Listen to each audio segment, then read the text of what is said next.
சண்டைக்கோழி serial இன்றைக்கான எபிசோடில் என்னெல்லாம் இன்ட்ரெஸ்டிங்காக நடக்க போகுதுன்னு பார்க்கலாம் வாங்க. எபிசோட் ரொம்ப இன்ட்ரெஸ்டிங்காக போச்சு. வீடியோவை ஸ்கிப் பண்ணாமல் கேளுங்க. ஐஸ்வர்யா மேலே இருந்து கீழே இறங்கி வராங்க. நந்தினியும் அந்த வக்கீலும் வந்து அப்படியே முழிச்சிட்டு நின்றுட்டுருக்காங்க. விக்ரம் அந்த பக்கமாக ஃபோன் பேசிகிட்டு இருக்காங்க. ஐஸ்வர்யா நந்தினியும் வக்கீலையும் பார்த்துட்டு அப்படியே திரும்பி பார்க்கலான்னு வரும்போது கரெக்டாக விஜய் வந்து கூப்பிடுறாங்க. விஜய் கூப்பிட்ட உடனே வந்து ஐஸ்வர்யா மேலே போயிடுறாங்க. நந்தினி ஒரு பக்கம் நல்ல வேலை ஐஸ்வர்யா விக்ரமை பார்க்கல அப்படின்னு சொல்லிட்டு திரும்பவும் கன் எடுத்து விக்ரமை சுடலான்னு வரும்போது விக்ரம் வந்துட்டு ஃபோனை கட் பண்ணிவிட்டு வந்து நந்தினி கிட்ட வந்து என்னவோ கேட்குறாரு. பேசிட்டு அங்கேருந்து வந்து கிளம்பி போயிடுறாரு. அந்த சமயம் பார்த்து திரும்பவும் ஐஸ்வர்யா மேலேருந்து கீழே இறங்கி வராங்க. யாரோ போன மாதிரி இருக்கே அப்படின்னு யோசிச்சுக்கிட்டு வேகமாக வந்து வெளியில் வந்து பார்க்குறாங்க. அப்போ விக்ரம் வந்து ரொம்ப வேகமாக திரும்பி நடந்து போயிட்டுருப்பாங்க. யாருன்னு தெரியல அப்படின்னு யோசிச்சுக்கிட்டு வந்து மேலே போயிட்டு விஜய்கிட்ட வந்து சொல்கிறாங்க. விஜய், உங்கள் அம்மாவும் அந்த வக்கீலும் என்னவோ பிளான் பண்ணுறாங்கன்னு தெரியுது. கண்டிப்பாக ஏதோ தப்பாக தான் பிளான் பண்ணுறாங்க. ஏதோ கிரிமினல் வேலை பண்ண போகிறாங்கன்னு நினைக்கிறேன். நான் கோவிலுக்கு போயிட்டு வந்தப்போ வந்து அவங்க மொழியே சரியில்லை, ஒரு மாதிரி இருந்தாங்க. திரும்பவும் போனப்போவும் அப்படி தான் இருந்தாங்க. அதுவும் இல்லாமல் யாரோ வந்துட்டு போன மாதிரி வர தெரிஞ்சிச்சு. அதனால் நான் போயிட்டு வெளியில் போய் பார்த்தேன். ஆனால் அவங்க திரும்பி போயிட்டு இருந்தாங்க. யாருன்னே எனக்கு தெரியல அப்படின்லாம் சொல்கிறாங்க. அதை கேட்டு விஜய், நானும் இங்கே தான் இருக்கேன், எனக்கு இதெல்லாம் தெரியலையே அப்படின்னு சொல்ல, நீங்கள் தரையை பார்த்துக்கிட்டே இருந்தால் எப்படி தெரியும், நீங்கள் வாங்க என்னென்னு நம்ம கேட்போம் அப்படின்னு சொல்லிட்டு விஜயும் ஐஸ்வர்யாவும் கீழே இறங்கி வந்துட்டுருக்காங்க. ஆனால் அதுக்கு முன்னாடி நந்தினி வந்துட்டு ரவுடிங்களுக்கு கால் பண்ணி விக்ரமை போடணும் அப்படின்னு சொல்கிறாங்க. அதுக்கு அந்த ரவுடிங்க வந்துட்டு, என்ன மேடம் நீங்கள் ஏற்கனவே அந்த விக்ரமே மகாவையும் போட சொல்லி சொன்னீங்க, அதான் நாங்கள் காரை வச்சு அடித்து தூக்கணுமே, இன்னுமா அவங்க வந்து இருக்காங்க அப்படின்னு கேட்குறாங்க. அப்போ நந்தினி வந்துட்டு, அந்த விக்ரம் இப்போ தான் எங்கள் வீட்டுக்கு வந்துட்டு போகிறான், எனக்கு தெரியாது, இன்னும் 30 நிமிஷத்தில் அந்த விக்ரமை வந்து நீங்கள் போடணும் அப்படின்னு சொல்கிறாங்க. அதுக்கு அந்த ரவுடிங் வந்துட்டு, இல்லை மேடம், நாங்கள் சிட்டிக்கு வெளியில் இருக்கோம், நாங்கள் சிட்டிக்குள்ளே வரத்துக்கே வந்து ஒரு 1/2 hour ஆகும் அப்படின்னு சொல்கிறாங்க. அதை கேட்டு நந்தினி ரொம்ப டென்ஷன் ஆகுறாங்க. நீ இல்லைன்னா என்ன, உங்கள் ஆளுங்க வேறு யாராச்சும் இருந்தால் இந்த எங்கள் ஏரியாவுக்கு வந்து அவனை போட சொல்லுங்கள் அப்படின்னு சொல்கிறாங்க. அவன் இப்போது எங்கள் ஸ்ட்ரீட்டில் தான் நடந்து போயிட்டுருக்கான், உடனே அவனை காலி பண்ணணும் அப்படின்னு சொல்ல, சரிங்க மேடம், நீங்கள் ஒன்று பண்ணுங்கள், உங்களோட லைவ் லொக்கேஷனை எனக்கு ஷேர் பண்ணுங்கள், அவனை ஃபாலோ பண்ணிகிட்டே போங்க, நாங்கள் 1/2 hour வந்து அங்கே வந்து அவன் கதையை முடிச்சிடுறோம் அப்படின்னு சொல்கிறாங்க. இதனால நந்தினி வந்து ரொம்ப வேகமாக வந்து விக்ரமை வந்து ஃபாலோ பண்ணுறதுக்காக அங்கேருந்து ரெடி ஆகிட்டு இருக்காங்க. ஒரு பக்கம் விஜயும் ஐஸ்வர்யாவும் வந்து நந்தினி கிட்ட கேட்கறதுக்காக மேலேருந்து கீழே இறங்கி வந்துட்டு இருக்காங்க. இன்னொரு பக்கம் மார்க்கெட்டில் வந்து காளிமுத்துவை எல்லாரும் நிற்க வச்சு கேள்வி கேட்டுட்ருக்காங்க. அப்போ விக்கி வந்துட்டு பணத்தை பறி கொடுத்தர்கிட்ட வந்து கேட்குறாங்க, என்ன ஐயா நீங்கள் எவ்வளோ நாளாக காளிமுத்தானா இந்த மார்க்கெட்டில் வந்து வேலை செய்கிறாரு, அவர் மேலே இப்படி ஒரு பழியை நீங்கள் போடலாமா, அவர் எடுத்துருப்பாரா அப்படின்னு கேட்க, அதுக்கு அவங்க, நான் ஒன்றும் சும்மாலாம் பழி போடலாம், என் கூட வேலை செய்கிறவனே வந்து காளிமுத்து பணத்தை எடுத்து தான் பார்த்துருக்கான், ஒரு ஃபோன் பேசிட்டு போயிட்டு வரத்துக்குள்ளே அந்த பணத்தை வந்து காணோம், பணம் கேட்டது யார், காளிமுத்து தான் அவரோட பொண்ணுக்கு கல்யாணம் பண்ணணுன்றதுக்காக வந்து பணம் கேட்டார், அப்போது அவர் தான் எடுத்திருப்பார், நேரில் பார்த்தா சாட்சியும் இருக்குது, நான் என்ன பண்ண முடியும் அப்படின்னு சொல்ல காளிமுத்து தலை குனிஞ்சு நின்றுட்டுருக்காங்க. ஈஸ்வரனும் மகாவும் அங்கே வராங்க.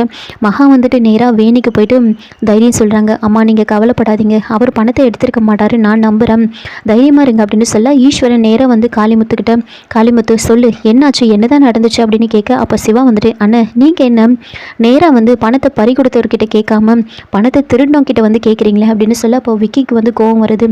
ஐயா என்ன ஐயா நீங்கள், காளிமுத்து அண்ணனை பற்றி உங்களுக்கு தெரியாதா, இவ்வளோ நாளாக உங்ககிட்ட வேலை செய்கிறாரு, நீங்களே இப்படி ஒரு வார்த்தையை சொல்லலாமா அப்படின்னு சொல்ல, இங்கே பாரு, எனக்கு என்ன ஆசையாக என்ன, காளிமுத்துக்கு ஒரு அவமானம் வந்தால் என்ன, எங்களுக்கு அவமானம் வந்தால் என்ன, அவர் எங்கள் வீட்டில் ஒருத்தர் மாதிரி, இந்த மாதிரி ஆயிடுச்சு, நாம் என்ன பண்ண முடியும் அப்படின்னு சொல்லிட்டு இருக்காங்க. அப்போ ஈஸ்வரன் வந்துட்டு, இங்கே பாருங்கள், ஆளுக்கு பேசாதீங்க, யாராவது ஒருத்தராக பேசுங்க, அப்போ தான் நாம் ஒரு முடிவுக்கு வர முடியும் அப்படின்னு பேசிகிட்டு இருக்காங்க.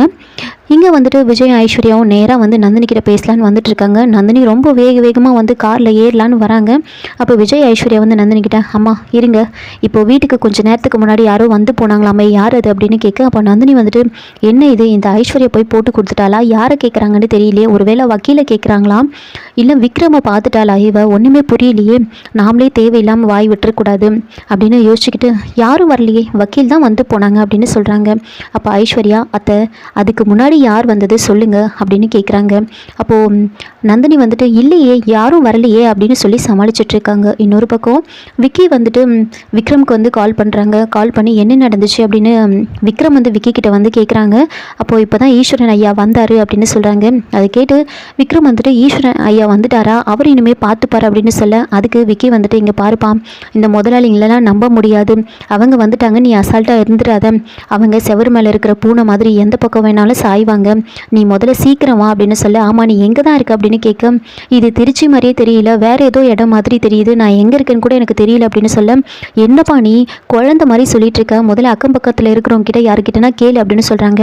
அதெல்லாம் நான் பார்த்துக்கிறேன், நான் கண்டிப்பாக அப்பாவை காப்பாற்றுவேன், ஆனால் அங்கே என்ன நடக்குதுன்னு எனக்கு தெரியணும், நீ அப்படியே ஃபோனை வச்சுட்டு இரு, நான் என்ன நடக்குதுன்னு கேட்கணும் அப்படின்னு சொல்லிட்டு இருக்காங்க. விக்கியும் காலை கட் பண்ணாமல் அப்படியே வச்சுட்டு இருக்காங்க. விக்ரம் விக்கி கிட்ட பேசிக்கிட்டே இருக்காங்க. இங்கே நந்தினி கிட்ட விஜய் ஐஸ்வர்யாவை விடாமல் கேள்வி கேட்டுக்கிட்டே இருக்காங்க. ஒழுங்காக சொல்லுங்கள், யார் வந்ததுன்னு சொல்லுங்கள் அப்படின்னு சொல்ல.